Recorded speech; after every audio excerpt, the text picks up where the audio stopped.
Hello, Smart Money Tree podcast listeners. Welcome to this week's show. My name is Kirk Chisholm. I'll be your host, and today I'm joined with Doug Hagren. Hey, Doug.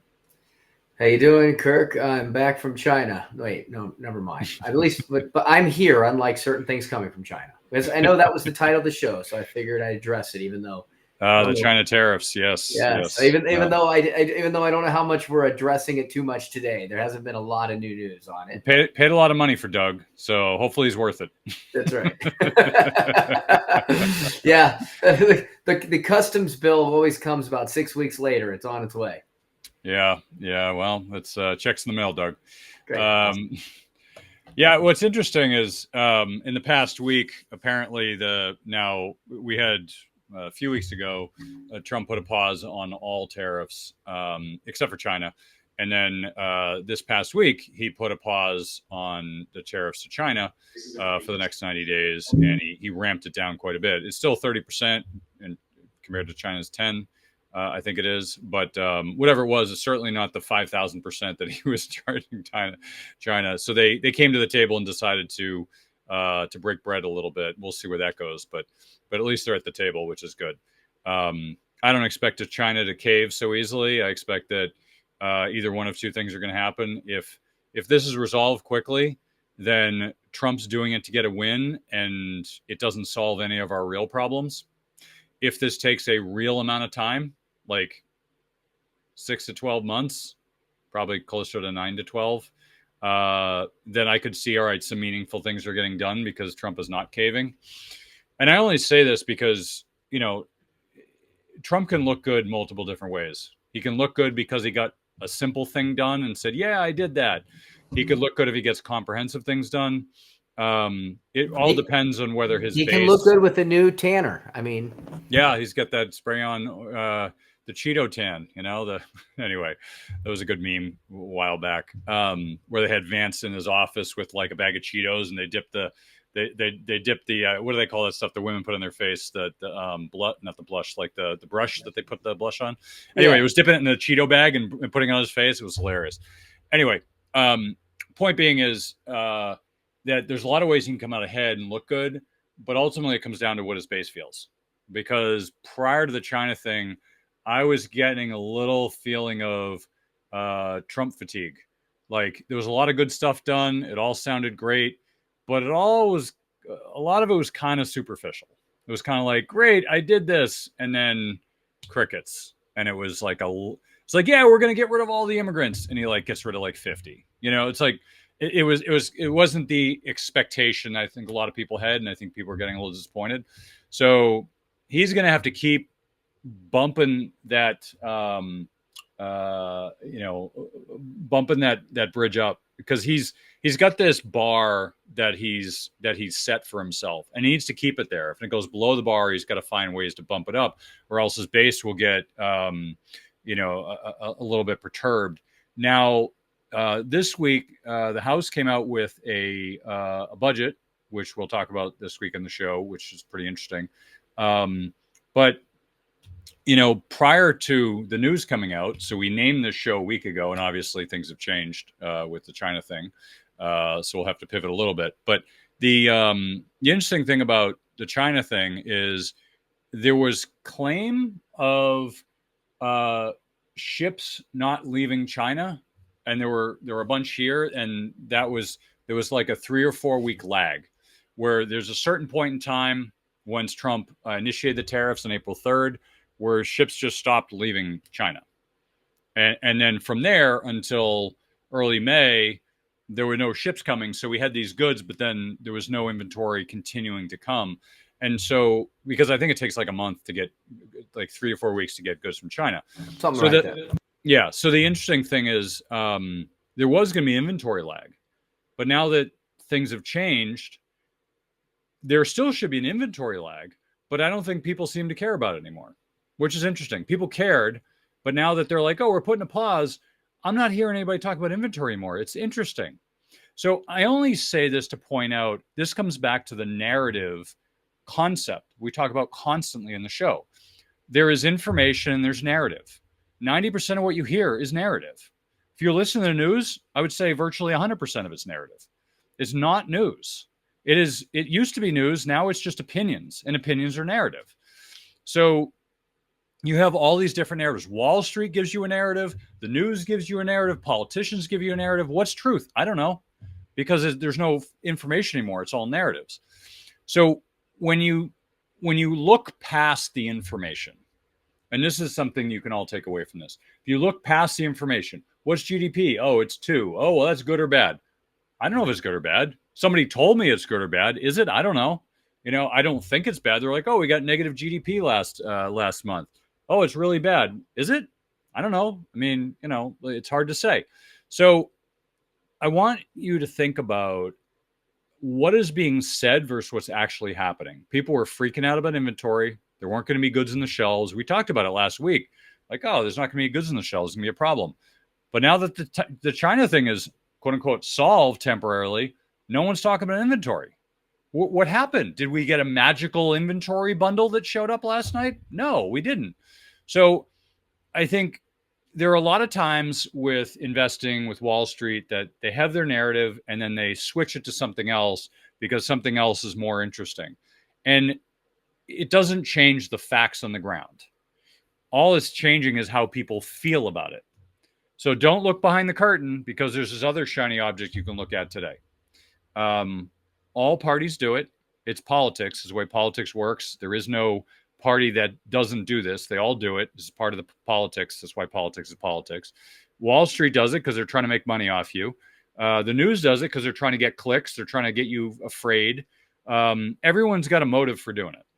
So we don't have any motive. None of you pay us. So we're just here telling you what our thoughts are. And if somebody paid us, I still wouldn't be biased, but I would at least tell you they're paying me. Like maybe there's a subtle bias, but I don't do this for the money. I do this because, I'm trying to educate people on how to be better investors. Doug's doing this because he wants to do the same. So just understand that there's bias in everything. And even if the narrative is trying to promote a certain outcome, there's still bias. There's natural biases. Like if you grew up in a Democratic household, you're more likely to become a Democrat. If you grew up in a Republican household, you're more likely to become a Republican. That's a bias that has nothing to do with narrative. It's just the fact that you grew up in that, and that's what you know.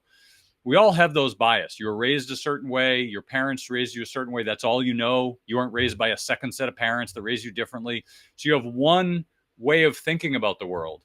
It's not necessarily correct. It's just what your experience is. So you take all those experiences, line them up, and that's how you're wired. So the trick is to try to remove those biases that are inherently built in you from when you were a young kid, and try to disconnect yourself from that so you can see the world a little bit less biased. And it helps you see through the narrative, helps you see through, other people's lying to themselves, because a lot of people just lie to themselves about, what they think is true.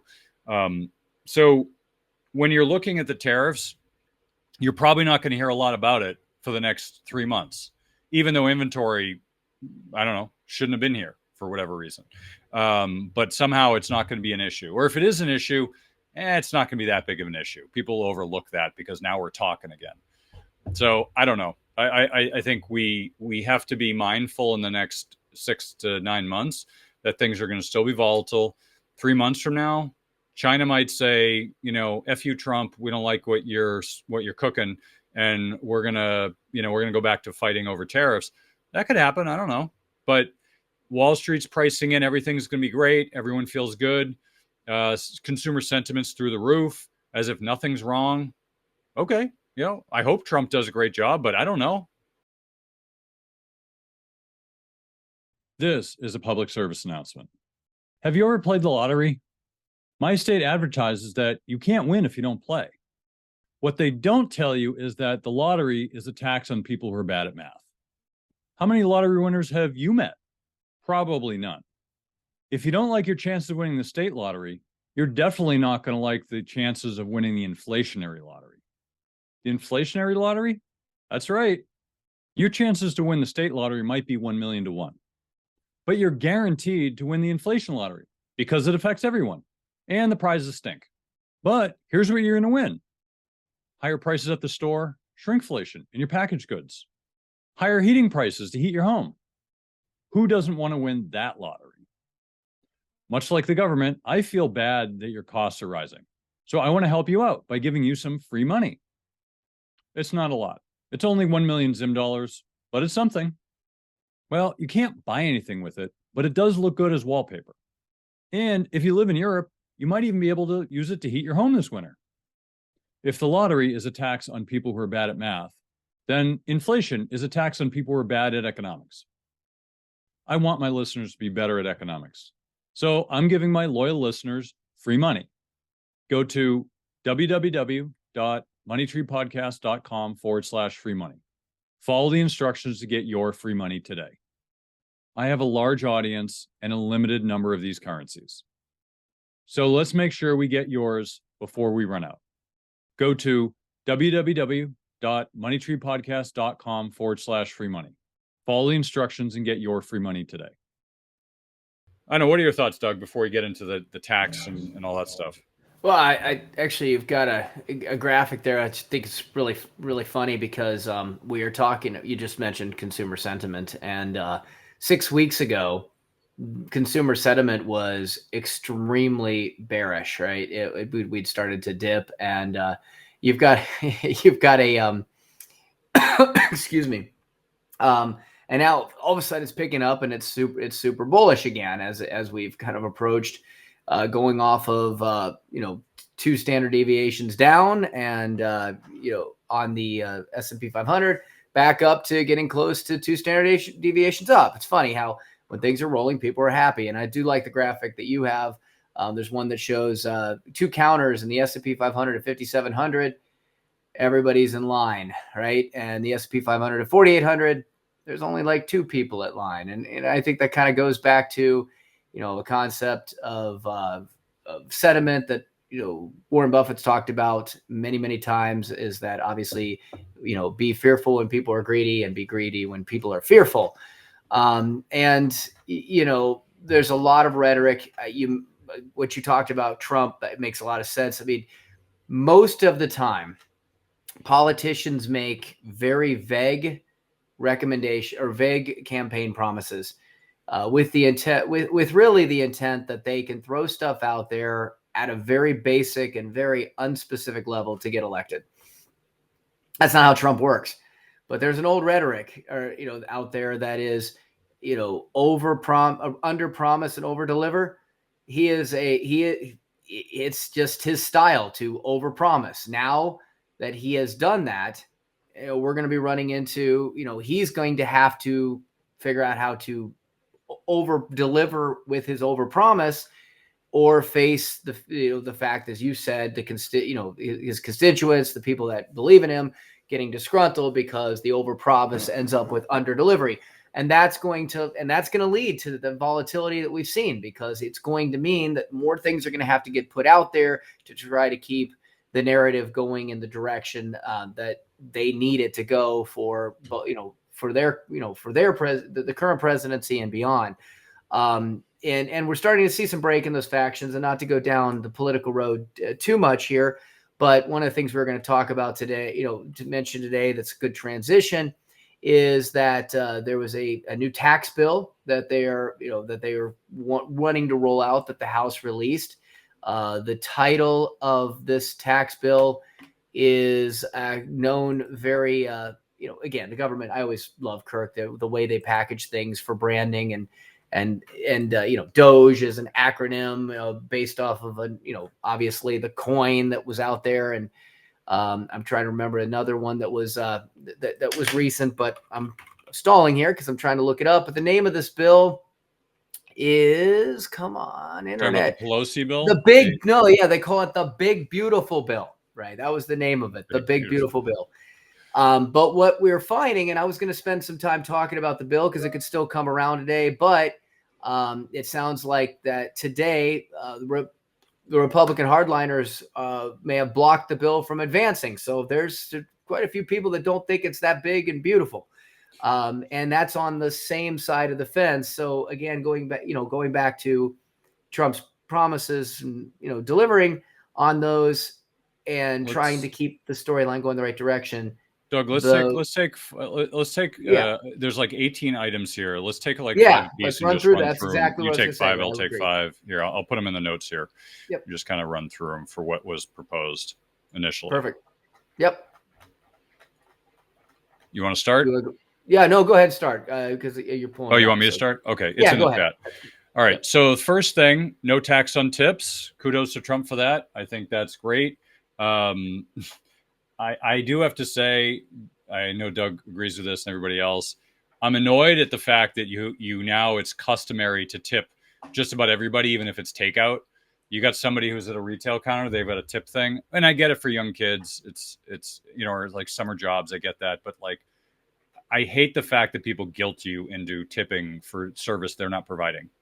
It's like you're going to tip somebody for running a register. Okay. If you're doing table work, absolutely. I overtip. I always have overtipped for restaurants, for for waiters, or anyone working wait staff, because I spent some time there. I get it. It's hard work. They need to be paid. The restaurants don't pay them. But I mean, these people are taking money under the table anyway because it's just the way the business has always been. So no tax on tips makes total sense. No tax on overtime. I don't know. I don't have an overtime job, so I don't. I appreciate the fact that they're not doing that, but I guarantee there's probably some people doing, like state employees. They all get paid their big bucks through overtime. Like, do I think you should be making $500,000 a year and not get taxed in overtime? No, I think you should be paying taxes if you're making that much. But under a certain amount, absolutely. Yeah, I think if you're making under X amount, deduction for seniors. I'm not. Yeah, I think that's probably, from what I saw, maybe a smaller amount than is probably a little thing. It's fine. No tax and car loan interest. I think that's phenomenal. I think that's great. Why? I was always wondering why you don't get that deduction to begin with. So I'm kind of glad they do that. It's not like it's a luxury tax. Everyone has a car, or at least the vast majority of the people have a car, at least until we don't have them anymore because they're all driving themselves. But for the moment, I think that's great. And my favorite, before I hand over to Doug, is the MAGA account. Another good use of an acronym. I have to give, and I have to say this. I know there's some Democrats that listen to the show, but I have to give the Republicans credit. They've done two things, or actually three things in the last 20 years that have been phenomenally good with branding. The first was Obamacare, right? And it was, I forget what it was, the Affordable Care Act or whatever it was called, but branding it Obamacare. So if that thing turns into a flaming dumpster fire, Obama's name's all over it. Like, perfect branding. Like I said, it has nothing to do with this. It has to do with the fact that it was branded. People on all sides call it that. What was the other thing? Oh, I forget what the acronym was, but it was basically, they called it the Pelosi Act, and it was the Prevention from Insider Trading Act, and they named it Pelosi, who is the biggest known insider trader legally. I mean, she's illegally able to do it. And I'm just laughing. So the fact they're calling it a MAGA account, brilliant work. I don't know what there's some sort of $5,000 contribution, education deduction. I don't have enough information on it, but the branding, kudos to you who came up with that. It is absolutely brilliant branding. Democrats don't know how to brand. I can't recall one thing where they branded it where it was both funny and at the same time something that would stick around. So kudos again for slipping that in there, because if that sticks around, that's going to be there forever, and people always remember MAGA whether you like them or not. So kudos to them. Go ahead, Doug. Take it on. Well, and just one more thing about the MAGA account. It's interesting, and we can certainly talk about this one another time, because the college planning side of things, we already have covered LESAs and HSAs.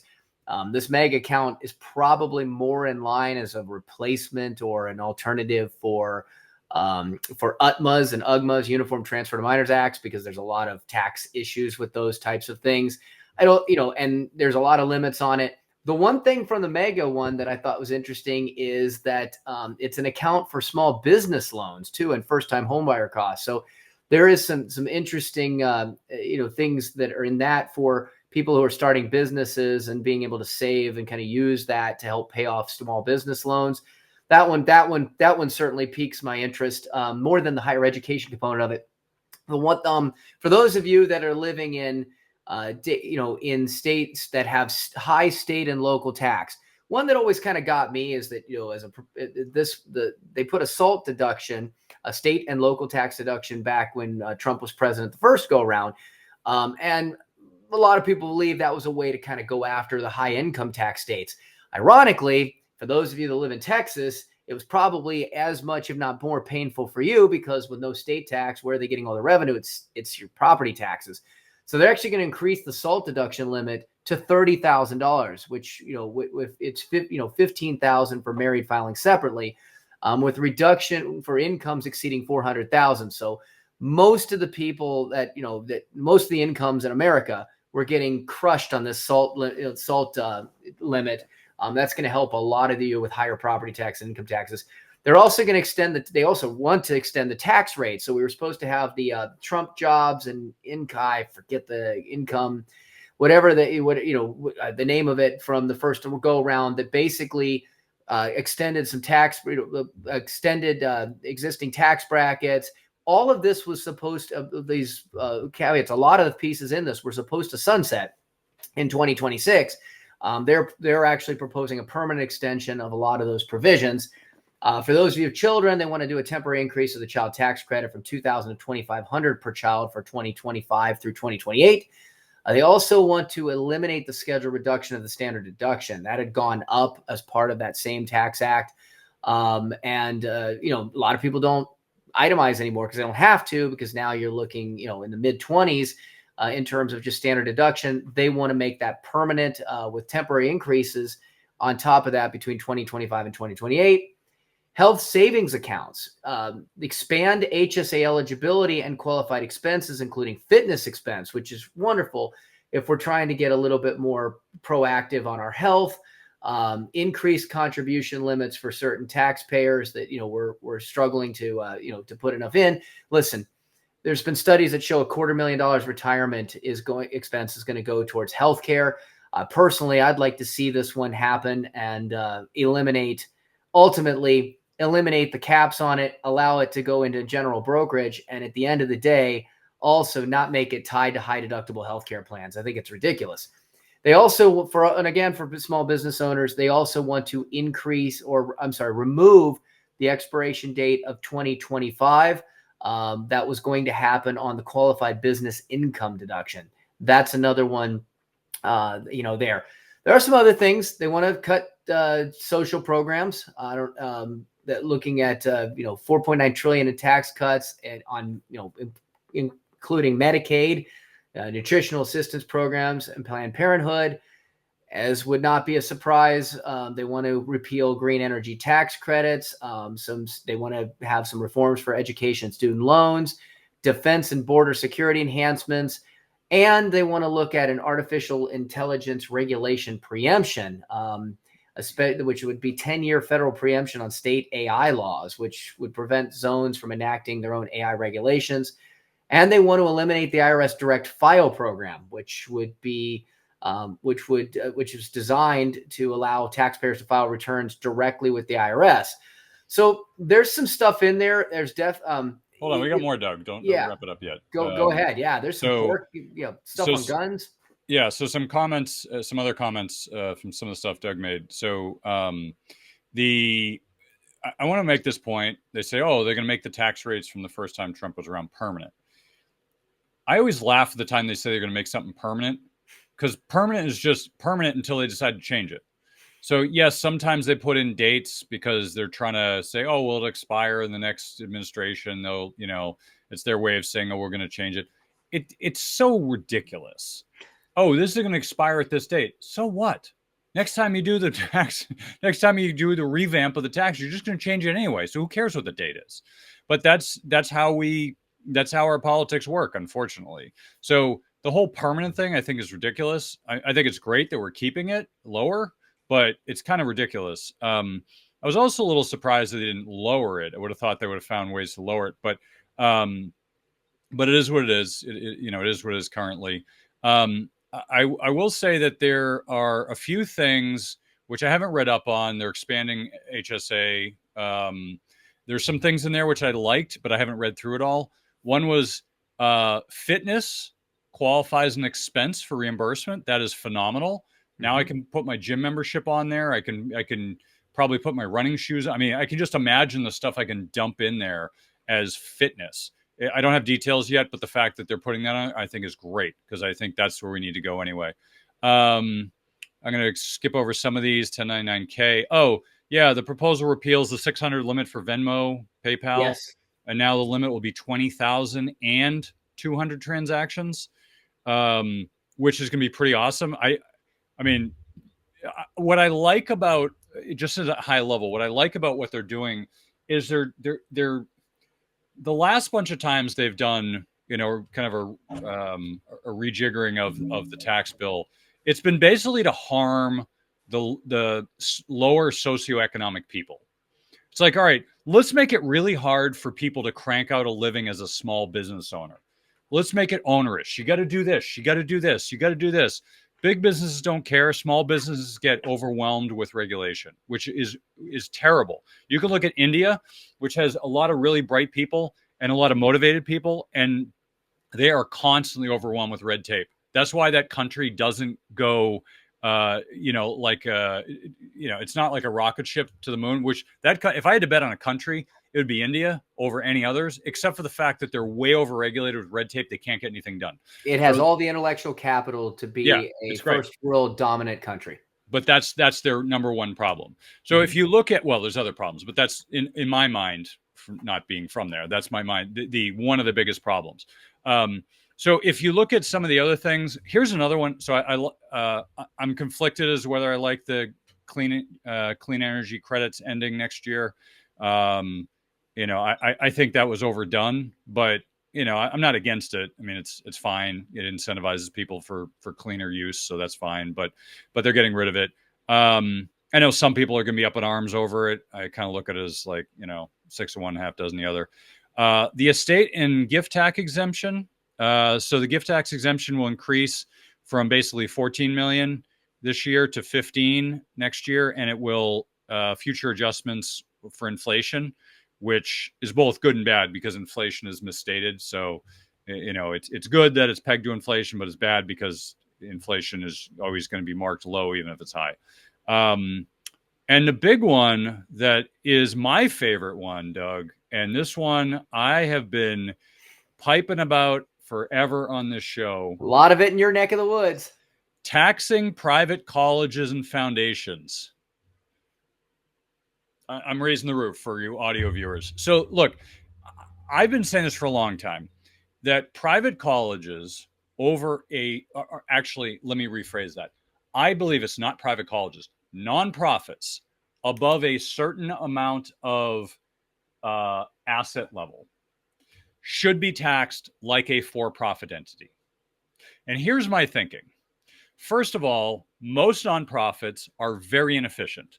If you go to one of these charity trackers, you'll realize that most of these big name charities have actually like 10% of the money actually goes to the cause.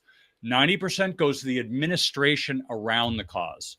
You're not doing anybody any good. If I'm giving you $100 and 90 of it's going to somebody's salary, no, I want it to go to the cause. Check out the CEO of a certain retail store that's nonprofit that's in every community.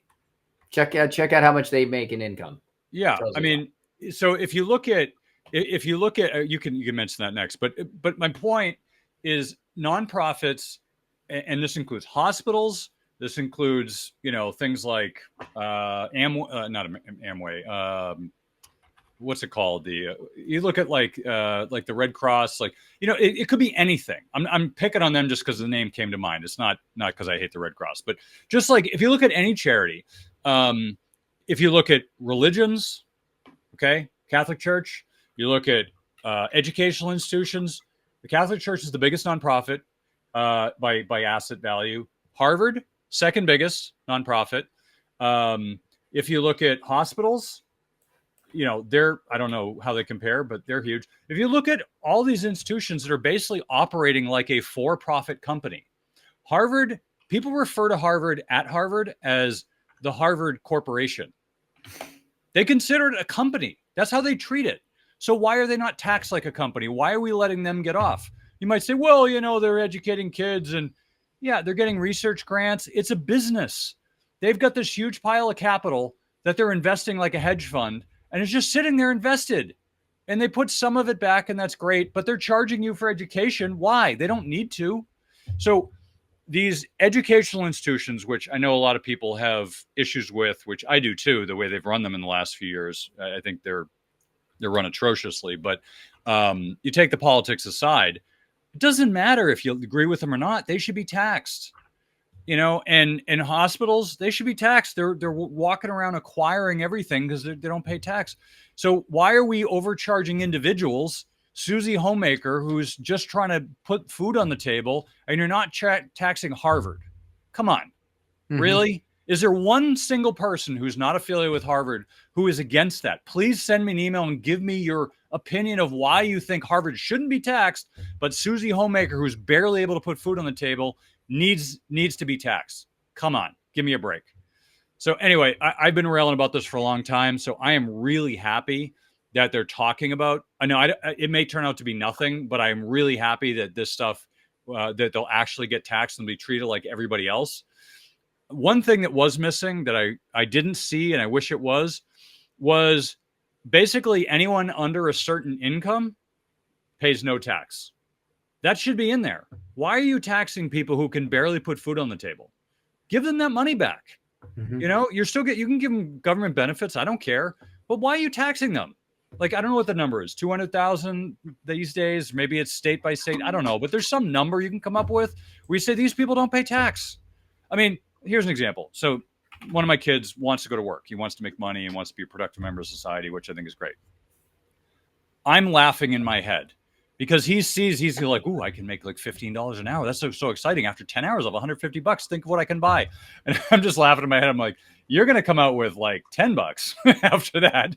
And you're going to be like, where'd all my money go? And you're like, ha, gotcha. You got to go to work. Like there should be no need for that. There's absolutely no need. Young kids working, let them keep it all. People who are barely able to put a foot on the table, let them keep it all. Why are you taxing them? And furthermore, why are you sending the IRS to target these people? So, secret that some people may not know. I went to an accountant conference 2 years ago. I think it was either 2000. It was like in the fall of 2020 or something like that. I don't know. It was a weird conference because it was right around COVID. Anyway, so I'm at this conference and there's like the head or the assistant head of the IRS was speaking, and they were talking about compliance. They're like, here's our compliance rates. And I don't remember offhand, but I remember approximately it was like a 93% compliance. And they're like, we have a 93% compliance where 7% of the people won't pay their taxes, but 93% will. And what he said shocked me because I'm sure it's commonplace, but I didn't know this. He's like, look, if we don't do audits, it will drop to like 82 or somewhere in that neighborhood. So we don't do audits to collect money. We do audits to scare the crap out of people to comply. That's why we do them. So what they're saying is we are targeting people so that they make noise and so that people get scared to pay their taxes. That's effectively what he said. We're not doing it to collect money. We're doing it to scare people into compliance. And I get it. I completely understand. But why are you scaring the pants off of people? Why are you sending agents in to confiscate business owners' assets when they've paid their taxes and it takes them 6 months to get their assets back because the IRS made a mistake? Why are you doing that? Because they're scaring people.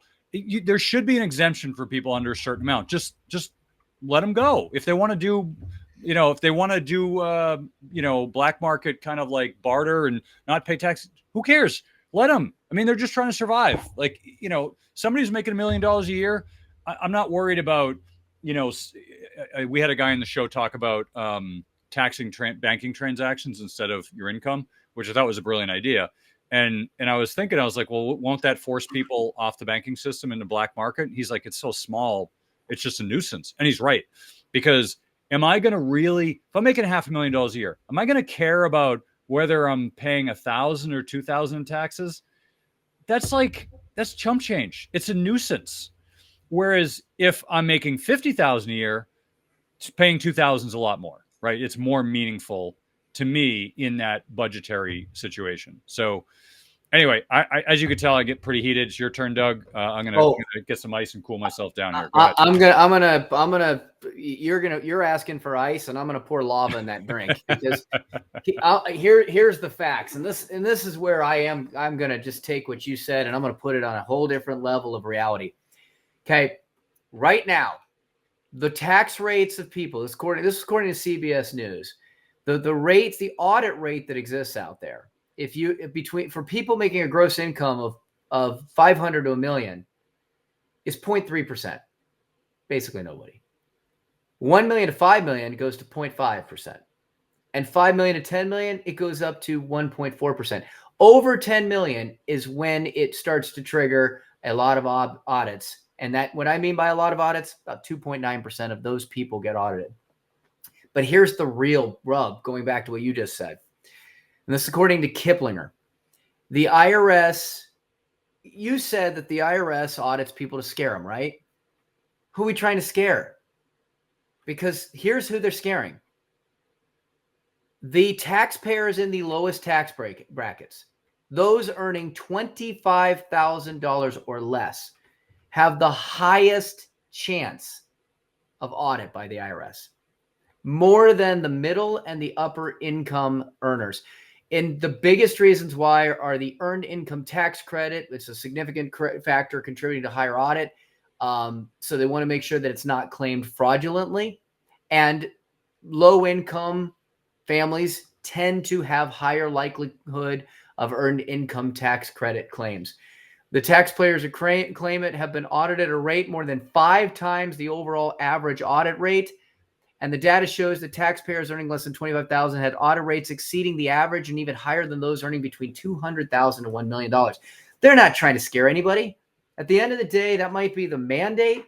But the reality is, if you're an employee for the IRS and your boss says, go find someone, they're going for low-hanging fruit. You've got people, and mostly under the Mason-Dixon line, the Southeast, where the highest number of these happen, where they're claiming extra kids. They're doing everything they can to squeeze a nickel out of their income so they can put food on the table. So, yeah, you wonder why the IRS has such a bad taste, and Kirk, why you feel the way you feel, because the data's there. They're actually going after the lowest income. That's not scaring anybody who they really need to, go after based on actual significant tax evasion. Yeah, I mean, they don't need to go after like the wealthy people. The wealthy people love it. They're like, great, I can go hire an accountant and go fight with the IRS. Mm-hmm. I have a buddy who we had kind of dad's nights once in a while when I lived in the city, and he was talking about how his self-directed IRA was targeted by the IRS because he did it right, but they targeted him anyway. And the key he told me is like, well, my father likes to fight with the IRS. I'm like, well, that's why they targeted you, because they're coming after you to get to him. Well, turns out what he did was correct. So I'll give you this funny story. So what he did was he did this thing called a DISC, which I won't get into, inside of a Roth IRA. And it turned, whatever, $20,000 Roth into like $1 million Roth, something like that. And did really well. And the IRS said that shouldn't be allowed. I'll repeat that. That shouldn't be allowed. So their claim was they took him to court and they won in tax court, which they always do because it's, basically run by the IRS. They won in tax court, and then they appealed it, obviously, because the tax court, their argument in tax court was this shouldn't be allowed. So it got appealed, and at appeal court, all the judges basically said, they gave the IRS the middle finger and said, how dare you bring this ridiculousness into our court? If you believe that this shouldn't be allowed, talk to your congressman. You can't, basically they pantsed him right in front of everybody and just said, this is the most ridiculous, egregious use of power you've ever seen. Totally overturning this because it doesn't matter what you think should be allowed. It is allowed based on the current tax law. And so, the rich people, they can afford good lawyers and good accountants to deal with this stuff. It doesn't impact them at all. Now, if you are evading taxes, yes, then they should go after you. But the IRS is so overwhelmed at this point. And there's a lot of good people. I've dealt with them in once or twice in the past. And there's a lot of good people there. it's set up as like the strong arm of the government, but it's just a bunch of individuals trying to do good work.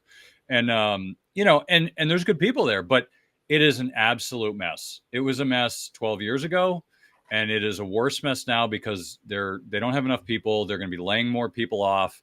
But I will say this, I'll give you an inside track into accounting.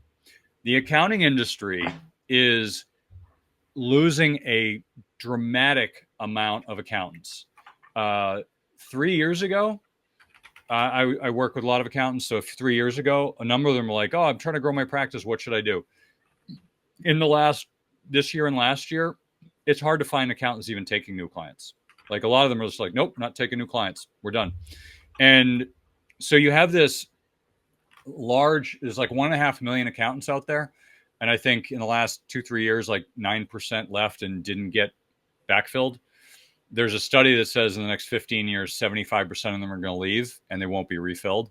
Now, my guess with AI is all that's going to change and your individual tax returns will not need to be done by an accountant.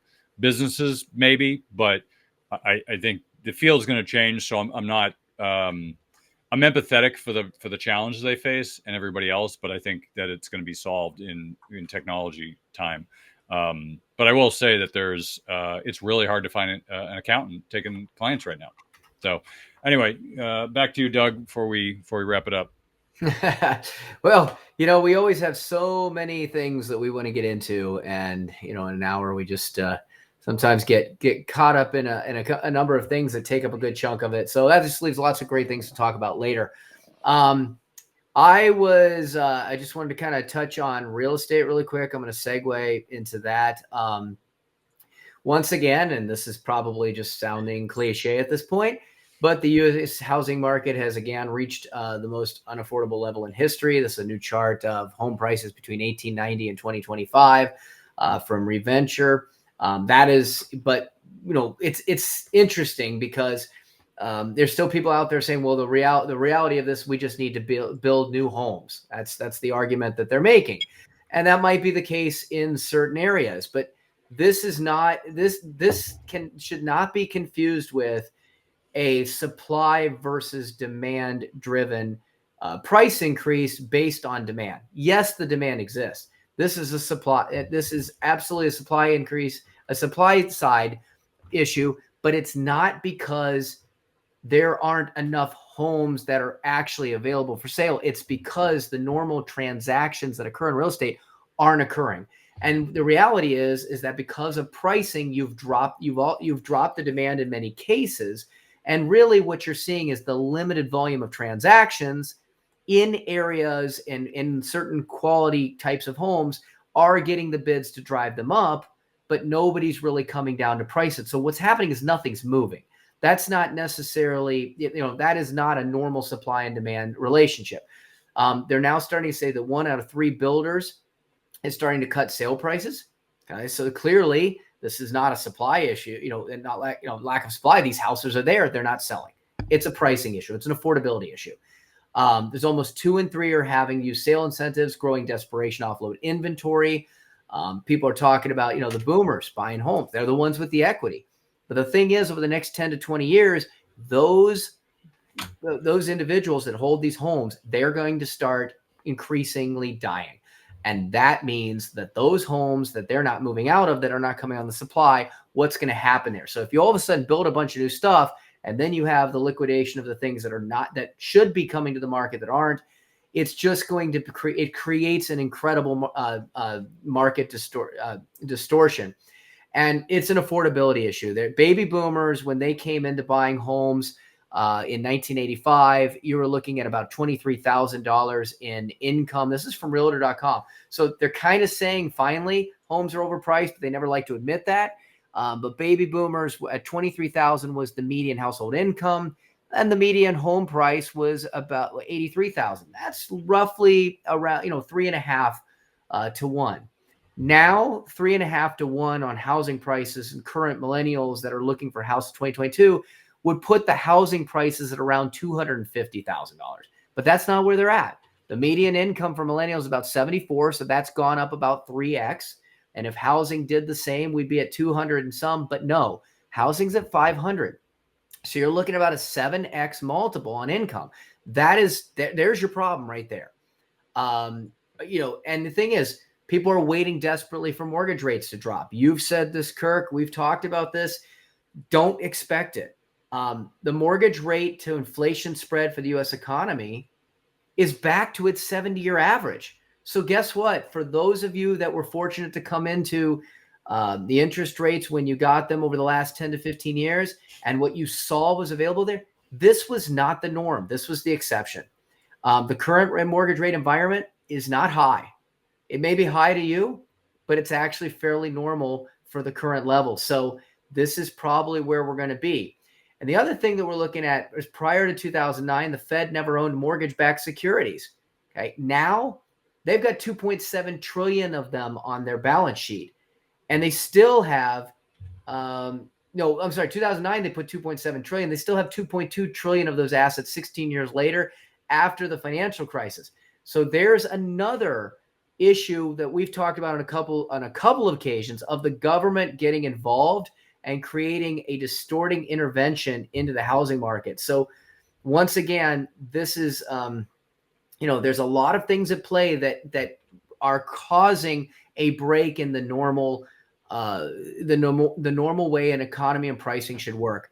Another thing, U.S. home buyers took out nearly 87,000 mortgages for second homes in 2024. That may sound like a lot. It's nice to be able to have second homes, but it's the lowest level in records dating back to 2018. I love that. The way they spent lowest level in records dating back to what? 7 years ago. Okay. So this is a chart crime. But the way they spun it, and this is from Redfin, but it shows that the demand is dropping, that over the 6-year period, clearly, even those that are in the position to buy second homes, they're pulling back. So that is, that of course is keeping things from moving. There is 18 markets that still have local home prices up 70% since March 2020, out of 800 housing markets. But that still means that you're looking at 780 markets that are seeing significant reductions in that demand supply. And so, yes, the overall housing prices may be at the highest level, but this is very market to market. And when you take it the averages of different markets, there's a lot of areas that are definitely feeling pressure. I want to get there's some other stuff, Kirk, to talk about, markets and to transition. I did want to talk a little bit too. We've had some major reports come out about institutional investors and what they are. They've come out with their new reports. People like Warren Buffett, Druckenmiller, and where they've made changes in their portfolios. I think that's something that would be interesting, because I ran some correlations on kind of the changes that these different 20-some investors did, and where we're seeing a trend of as a collective they look bullish versus bearish and kind of sector based, if we want to get into that as well. So. Yeah, so I can run through some of these. I don't want to spend too much time, because I look at these and I just say, oh, that's interesting, but it's not. Let's see if I can find them. I think the overall sentiment, to where they are overlapping on bullishness, bearishness, and sectors. Yeah, I'll probably overlook these. Basically, I think the thing to take away from this is the markets had a sharp sell-off with Trump's announcement, and then a sharp rebound on another announcement. And then we had another bounce early in the week with the China announcement, which is great. But, we're not back to all-time highs. We're pretty close. And so we still come back to the point of things are still extremely expensive. Mm-hmm. Interest rates are still pretty high. Despite the fact that the markets are all-time highs, the Fed is just keeping interest rates where they are. I'm still going to come back to the fact that no one has said this. I feel like the only one that said this. But why did Powell drop interest rates like a full percent leading up to the election? To me, it seems like election manipulation. Like, why would you do that? It doesn't make any sense, because we didn't need to. I've said this on the show. We didn't need to drop it. It really hasn't changed the numbers all that much from what's related to it, but we didn't. I mean, the market's at all-time highs. Like, what's going on? Like, what are we trying to accomplish here? Trump's trying to get them lower, which I think would not be a good idea.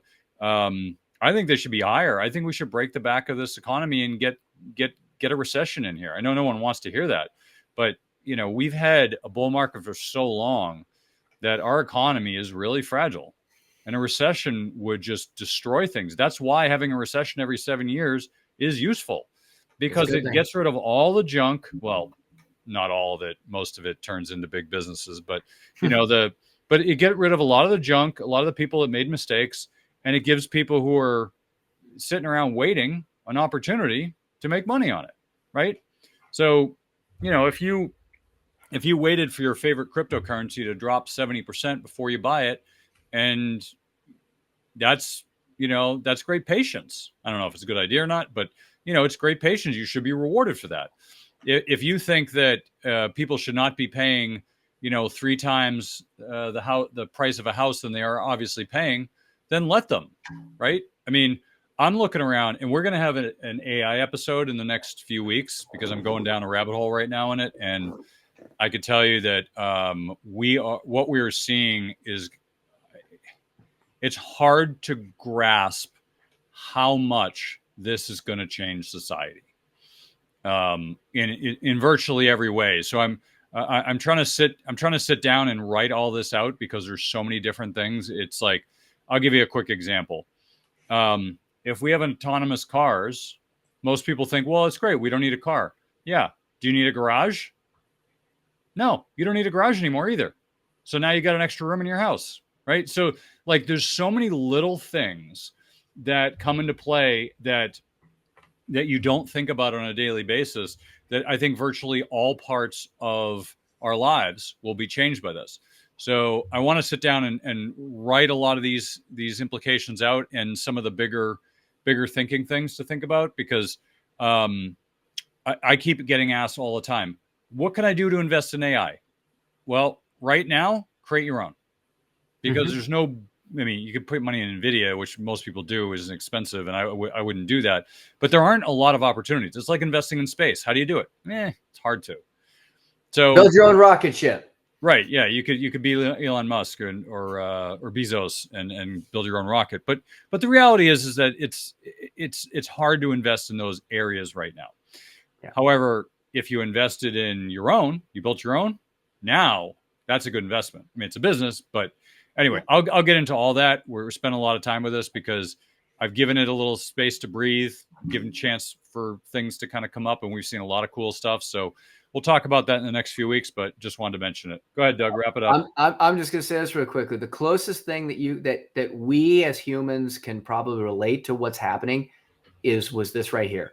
When the iPhone came out, and this is not an iPhone, but when the iPhone came out and we went from analog cell phones to desktop computers in our hand, right? Mm-hmm. Go back and pull up sometime, and we can pull this. We'll probably for that next conversation.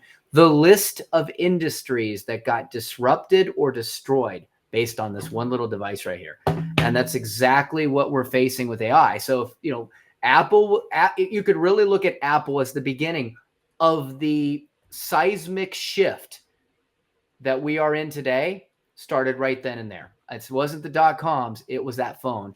I also wanted to address really quickly, I put this in here because you were talking about the Fed and breaking the economy. Brian Westbury put a very interesting chart that I thought was poignant to what you said. It said, is the Federal Reserve broken? I mean, how can you justify either period? The negative interest rates for 13 straight years, going from basically 2008, 2009 to right around 2022, and then all of a sudden now the current higher interest rates. There's no consistency that he sees, and I would tend to agree that I think that the Fed, whether it was politically motivated prior to it, a lot of the movements that have made by the Fed over the last 20 some years is just head scratchers. And it is broke. I'm not saying it's broken, but it has broke away from many of the fundamental decisions that they had tried to make in previous years. I mean, even going back to Burns and Volcker, you kind of understood why they were making the moves they did, even though you might scratch your head with burns as to why and as to the timing. It made more sense than a lot of what's going on right now. And so I don't know where the Fed's going to go. And so I just wanted to kind of leave it at that. And, as a closing thought. But ultimately, here's the thing. One of the things that came out in the bill, as they talked about, is, again, when I mentioned on it a little bit, is this new MAGA. What's it called again? MAGA. What does it stand for? Yeah, MAGA account. We'll just call it the MAGA account. The MAGA account is another way to save for college. It's also another way to save for businesses. It's a lot of ways to save for everything. And the reality is that it matters. Every dollar that you set aside for anything, whether it's college funding or retirement, they're going to face relentless headwinds of liquidity risk, tax erosion, mortality uncertainties, inflation's silent theft. And really, that's where we created our company, Mergent College Advisors and Mergent Advisors, is so that we're not just going to plan, we're going to strategically anticipate and navigate these threats, ensuring your resources can remain powerful, protected, and purpose-driven. Because whether it's your student's future, your child's future, whether it's your future, you deserve clarity, you deserve confidence, and you deserve control. If you want more information, go check us out at mergentcollegeadvisors.com, MERGENT, Mergent College Advisors. Yes, this is about getting your child into to the college of their choice. This is about getting the cost of college down. But more importantly, this is about making sure there's a plan for how you're going to pay for it. And whether you're lower income or higher income listening to this, none of you want to waste a dollar you didn't have to. And how you do that is by taking the right approach and knowing the ways to play this game. And that's what we work with your families on. Awesome. Well, Doug, always appreciate you coming on the show, and we're going to wrap it up here. That's the show for this week. Thank you again for joining us on Money Tree Investing Podcast. My name's Kirk Chisholm, Wealth Manager of Innovative Advisor Group. We don't just manage your wealth, we make your life better. You can find more about me at innovativewealth.com. And of course, you can find me every week here on this show. You can also check out our show at Money Tree Investing Podcast. On our website, you'll have access to the show notes, resources, and the archive shows. Please remember to subscribe on our YouTube channel for immediate access to the new shows when they're released. When you subscribe to the show, it allows us to get access to some of the top minds of investing in personal finance. While you're here, please leave a comment and question if you want us to address it on the show. Have a great week ahead, and remember, no one will care about your money like you do, so invest in your life.